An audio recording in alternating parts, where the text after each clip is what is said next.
तापत्रयविनाशाय श्रीकृष्णाय वयं नमः।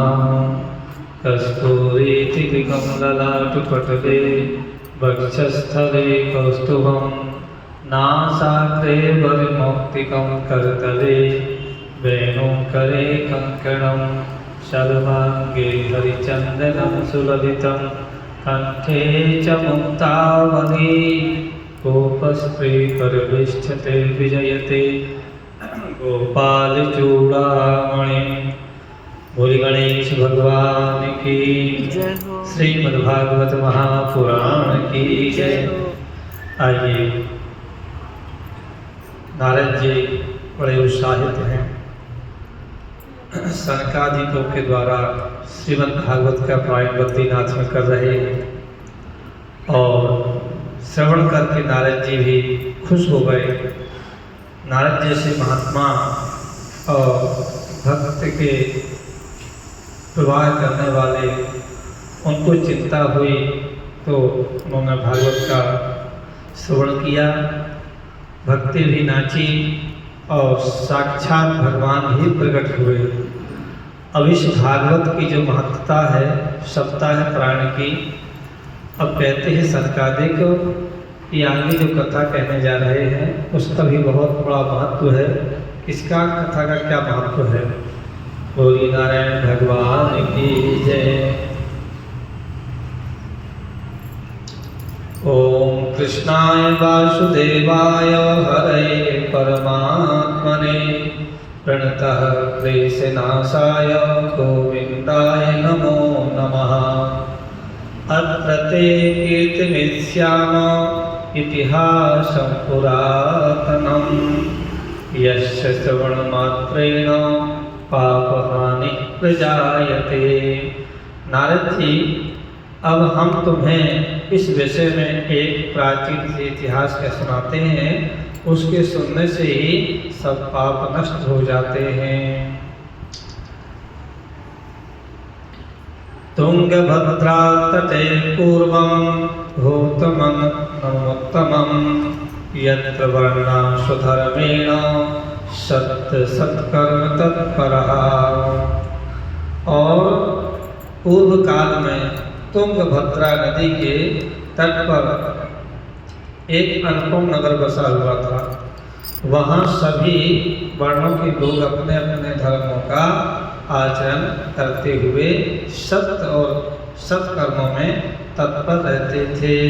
तुंगभद्रा, ये तुंगभद्रा सत्यनारायण कथा में भी आया है। तुंगभद्रा एक नदी है, ये कर्नाटक आंध्र प्रदेश से निकलती हुई 531 किलोमीटर दूर इसका क्षेत्रफल है और ये पर्वत पहाड़ी से उद्गम हुआ है। तुंगभद्रा कर्नाटक क्षेत्र में इसका वहाँ प्रवाह है। वहीं एक ग्राम है, उसी ग्राम में एक आत्मदेव नाम के ब्राह्मण तपस्वी रहते थे।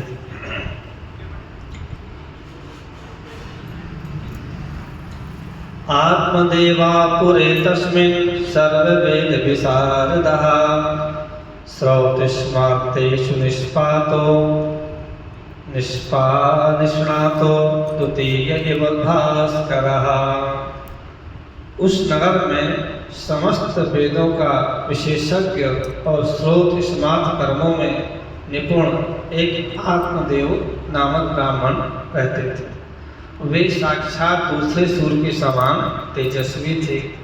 सब कुछ था घर में, धन धान की वृद्धि थी, पुजारी थे, पूजा करने वाले थे, लेकिन भिक्षा लेकर के ही अपना उदर पोषण करते थे। उनका नियम बना हुआ था। भिक्षुको वित्तमान लोके तत्प्रिया धुंधली स्मृता स्वावाक्यास्तपिका नित्यं सुंदरी शुक्लोद्भवा। और वह धनी होने पर भी भिक्षा जीवी थे, भिक्षा लेकर के ही और अपना उसी से अपना और भोजन पाकशाला बनाते थे।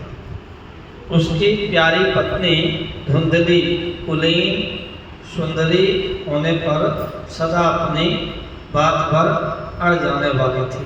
उसका नाम था धुंधली। आत्मदेव की पत्नी का नाम था धुंधली। कर्कशा क्रूर स्वभाव की थी। जो काम करना है वो करना, नहीं करना, दूसरे की बातों पर बात करना, झगड़ा करना, वाद विवाद करना, ये उनका नित्य निमित्त नियम था। बात पर अड़ जाने वाली थी।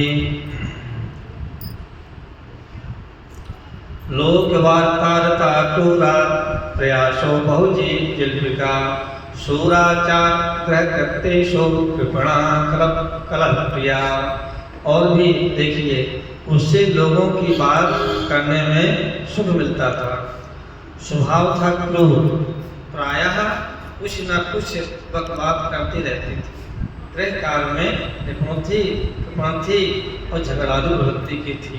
ऐसा स्वभाव कहीं कहाँ बन जाता, कितना भी समझाए किसी को भी, माताओं को, लेकिन जो स्वभाव में अड़ गई, उस स्वभाव उनके विचित्र में आ गया, उन्हें करना ही करना है।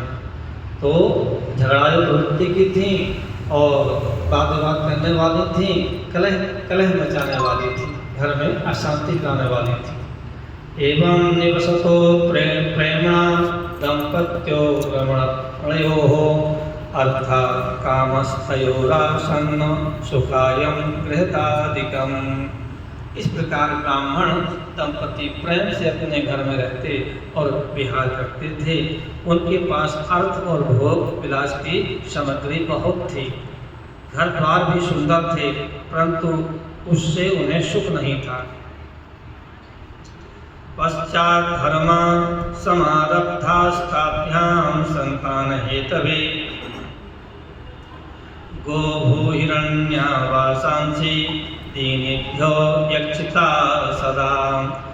जब अवस्था बहुत ढल गई, तब उन्होंने संतान के लिए तरह तरह के पुण्य कर्म आरंभ किए और वे दीन दुखियों को गौ, पृथ्वी, सुवर्ण, वस्त्रादि दान करने लगे। अब जो हम कृत्य करते हैं तो हमारा प्रारब्ध भी जुड़ा रहता है। हम सोचते हैं कि सब मिल जाए, हमें धनात्म मिल जाए, हम सुखी हो जाएं, लेकिन प्रारब्ध भी जुड़ा रहता है। जो हमने किया है हम तो भोगेंगे ही। तो यही चिंता उनके लिए मन में था। अब पुत्र का मोल उन्हें उदय हो गया, हमें पुत्र संतान चाहिए और हमें मतलब हमारे घर में पुत्र होना चाहिए, जो उनको बार बार दुखित कर रहा था मन।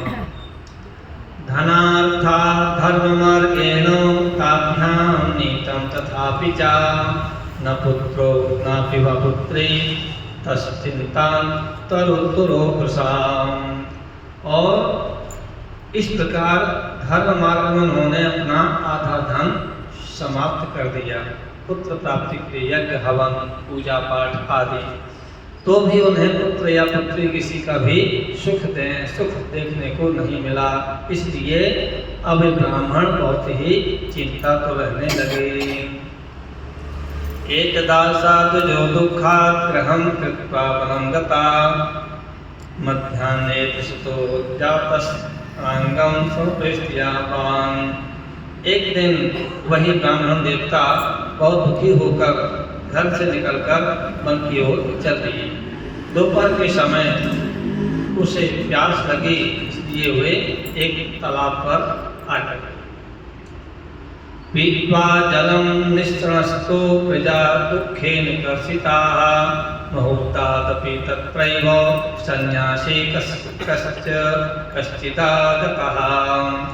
और संतान के अभाव के दुख से उसने शरीर को बहुत सुखा दिया था, इसलिए थक जाने के कारण जल पीकर वह वहीं बैठ गए। 2 घड़ी बीतने पर वहाँ एक सन्यासी महात्मा आए और देखने लगे। 2 घड़ी मतलब 1 घंटे से कम, 24 मिनट की घड़ी होती है। तो आए महात्मा जी, आ गए।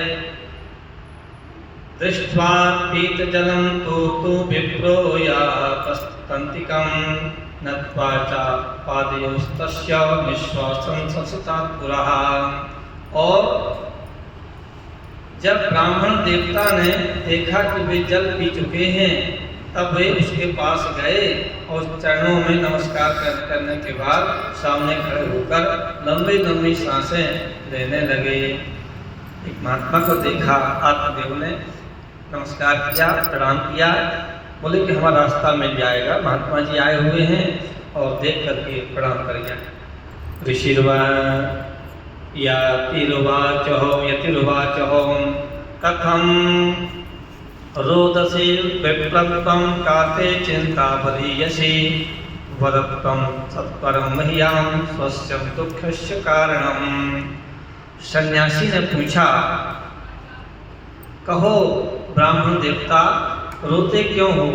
ऐसी क्यों, क्या भारी चिंता है कि तुम जल्दी ही मुझे अपने दुख का कारण बताओ। ब्राह्मण ने कहा, आप देव ने किम प्रमेमिं वृषे दुःखं पूर्व पापेन संचितं मदीयः पूर्व जासस्तोयं कृष्णोश्चावपजायते। और ब्राह्मण ने कहा कि महाराज, मैं अपने पूर्व जन्म के पाप से संचित दुख का क्या खनन करूं। अब मेरे पितर मेरे द्वारा दी हुई जलांजलि जल को अपनी चिंताजनक सांस से कुछ कर्म करके पीते हैं। वे वृंदावन बिहारी लाल की जय, नारायण भगवान की जय। श्री कृष्ण गोविंद हरे मुरारे, हे नाथ नारायण वासुदेव, राधे राधे गोविंद गोपाल राधे, राधे राधे गोविंद गोपाल राधे, गोविंद राधे गोपाल राधे, गोविंद राधे गोपाल राधे, राधे राधे गोविंद गोपाल राधे, राधे राधे गोविंद गोपाल राधे। गोविंद भगवान की जय, नारायण भगवान की जय, श्रीमद्भागवत महापुराण की जय। जय जय श्री भजन के बाद